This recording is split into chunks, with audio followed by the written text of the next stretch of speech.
And greetings to you.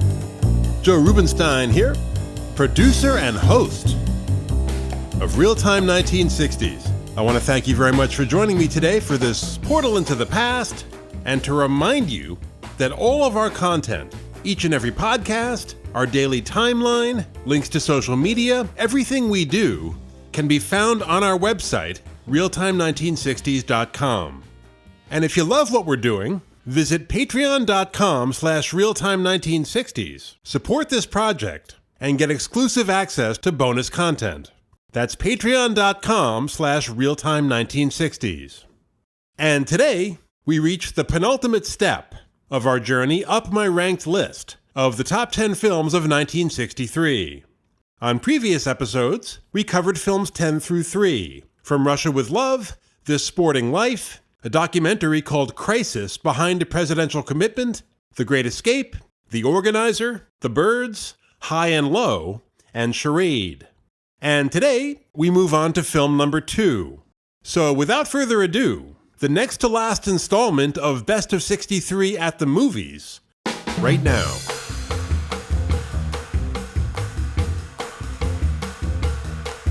And my second ranked film for 63 comes courtesy of, arguably, the greatest French director of his generation.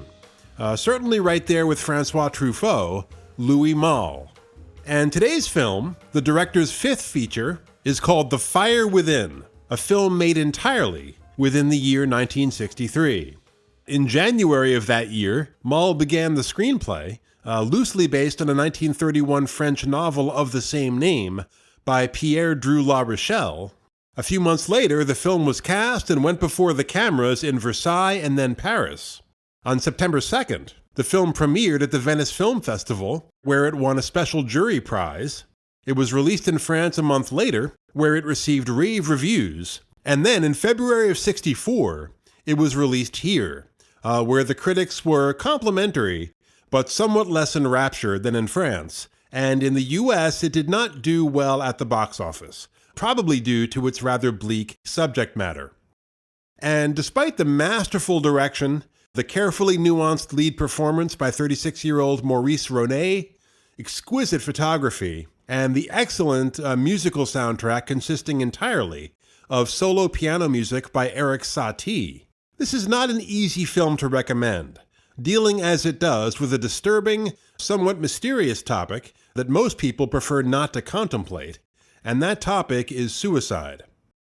Now, looking at the first few minutes, you wouldn't think it was a film about suicide, as it opens with Ronet's character, whose name is Alain Leroy, in a hotel bed with a beautiful woman named Lydia, as one of Satie's Gymnopédie compositions gently plays in the background over what is apparently the immediate aftermath of a sexual encounter.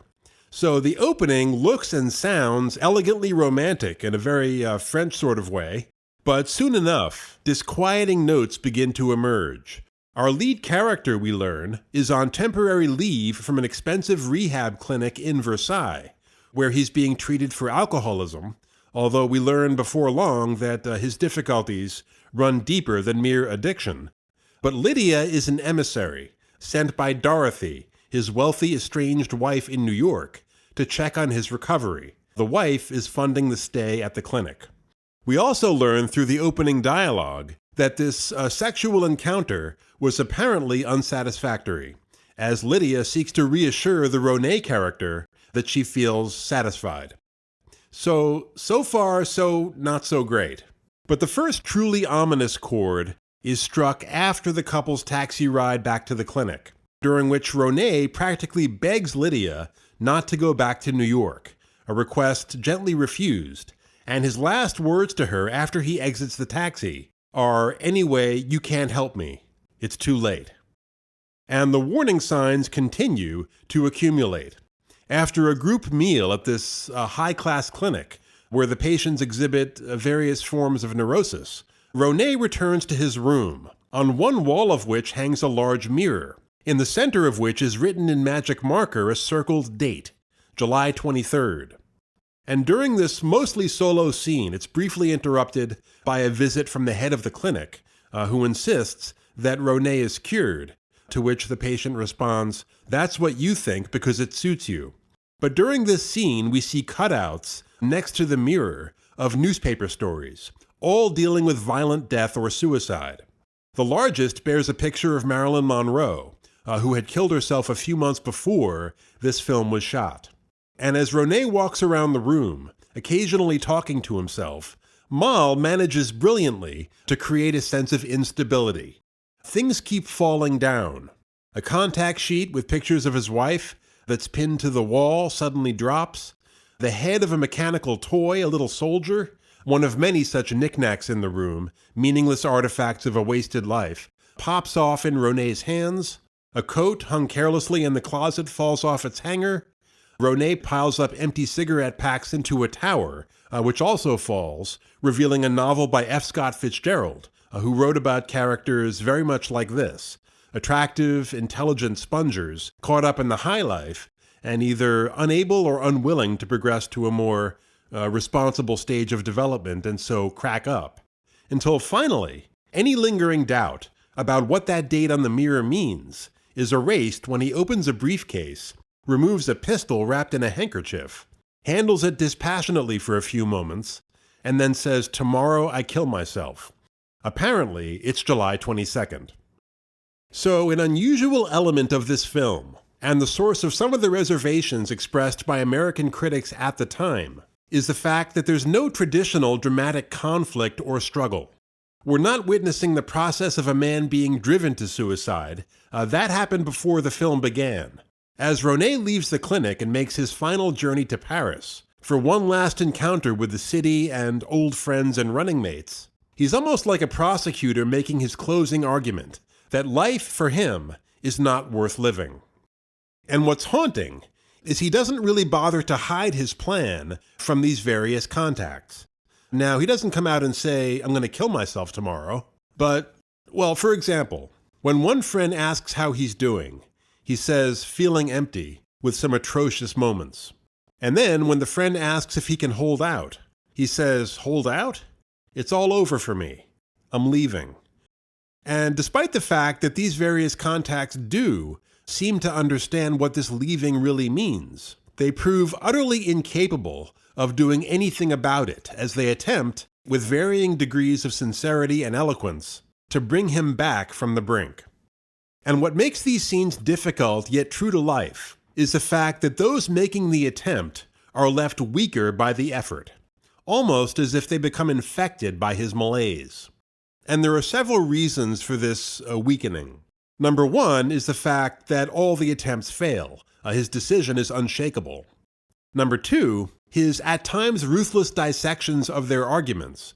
He says to one of them, "You and your mediocre certainties," are sharp enough to undermine them, to make these people question their own lives or mental or spiritual status.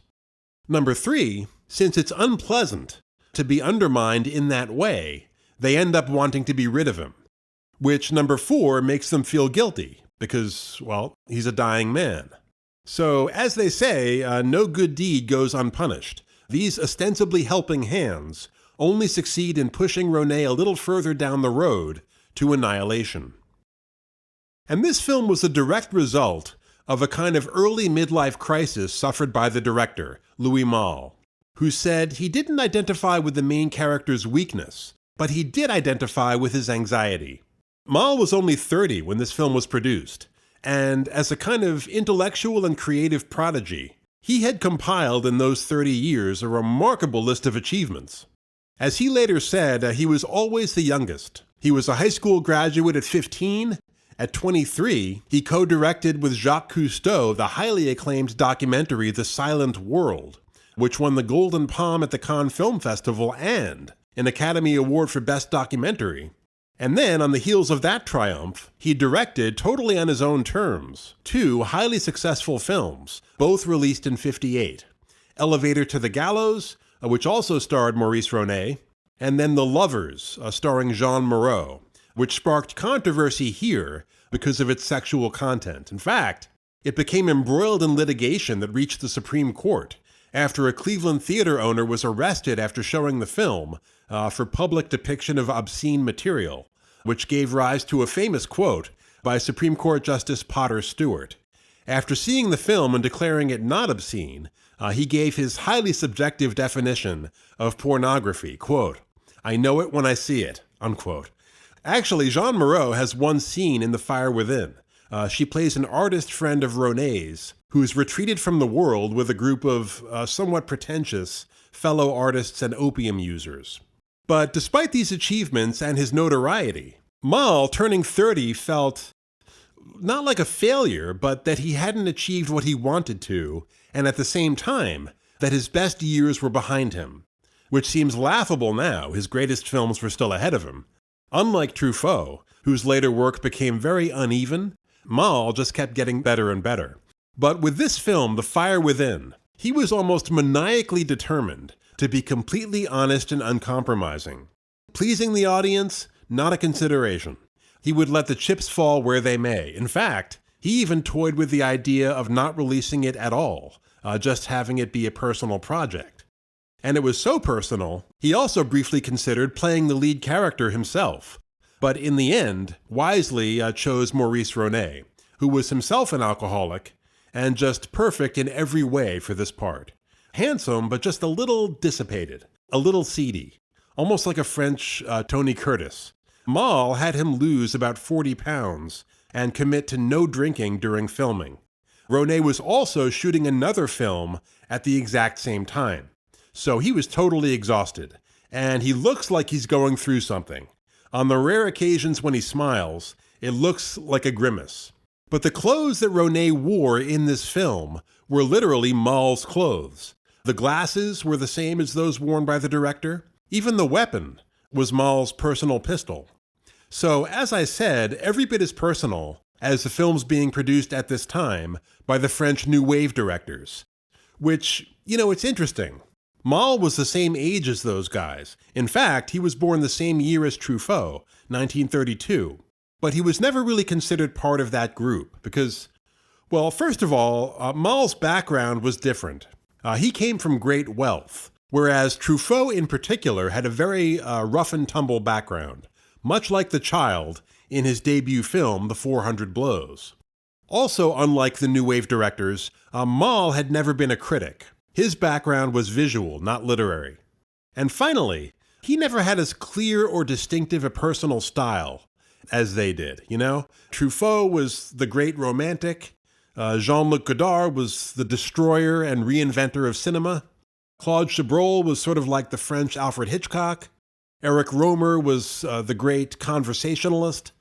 But Malle's personal trademark was just that he was good, All his films were in different genres. The first was a crime thriller, The Lovers, a romantic drama. He followed that with a comedy. And then A Very Private Affair from '62 was a large-scale symphonic-type production with the two biggest European stars of the day, Marcello Mastroianni and Brigitte Bardot. So The Fire Within, made the following year, represented a radical reduction in forces. He went from symphony to solo piece, in effect, and it's a film that really has no genre.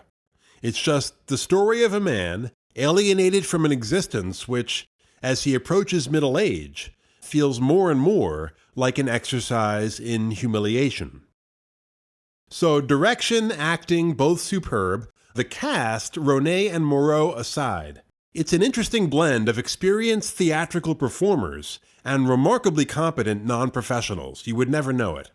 The photography, on the one hand, is shot in that cinema verite style of the New Wave, as Ronet wanders through the Paris of 1963. But on the other, it maintains a remarkable elegance. And after shooting for 2 days in color, he decided to shift to black and white, which I think works very well. And the music is not merely beautiful, although it is that. Like our lead character, Satie's compositions are attractive, but they don't develop. They exist briefly, and then they're gone. So very well chosen and well played by a French pianist, Claude Helfer, with whom I was previously unfamiliar. Tempo, it's always important in classical performance, but it's especially critical in Satie. These piano pieces are ruined if they're just a little too fast or a little too slow, and Helfer finds the right balance. But one of Malle's many strengths as a director was his musical taste. His first film, Elevator to the Gallows, has a terrific original soundtrack by Miles Davis. And his second, The Lovers, makes excellent use of the slow movement from the first string sextet by Johannes Brahms. Now, The Fire Within is not perfect, very few films are, but the missteps are minor. One, I felt, was the scene I mentioned earlier with the opium-using artists. To me, that felt more like the Paris of the 1920s, the era the novel depicts, than the 60s.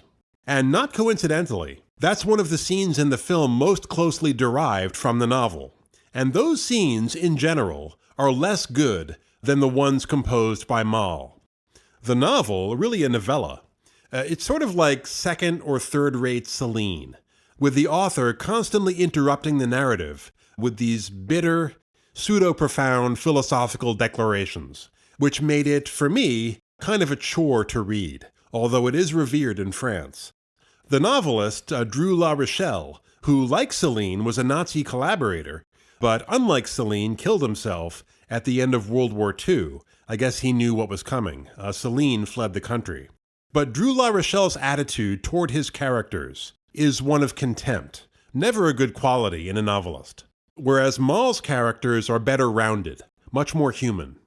And Opium Crew aside, all of Ronet's final encounters in the film, with a well-meaning friend who's lost himself happily in family and a career in the esoteric field of Egyptology, with two former military comrades, brothers who have joined the OAS, the right-wing terrorist group opposed to France giving up its colonial holdings in Vietnam and Algeria, with a bartender who knew Ronet in his partying days and who rhapsodizes about the very past that has led him directly into a brick wall, and finally a kind of lavish, purgatorial dinner party with a group of super wealthy former friends who are perhaps better adjusted than the patients at the clinic, but no less neurotic as they sarcastically cut each other up. A scene in which the editor, Suzanne Barron, makes brilliant use of jump cuts, as Ronet, who by now is back on the bottle, finally explodes in a monologue of seething self-contempt. All these final encounters are extremely well done, haunting and moving. So, not an easy film by any means, and not for everyone, but for Louis Malle, The Fire Within was a very important film, really amounting to a kind of exorcism of his personal demons, or what he called the dark clouds of my own self-centeredness. And happily, it marked the beginning of a brilliant new period for the director, during which his films retained this film's uncompromising, truthful nature. But he later said that after having started this project in such a disconsolate state of mind, the process of creating a film about that state of mind forced him to re-engage with life. So by the end of filming, he no longer related to this suicidal fictional character who wore his clothes. And as I said, his films got better and better.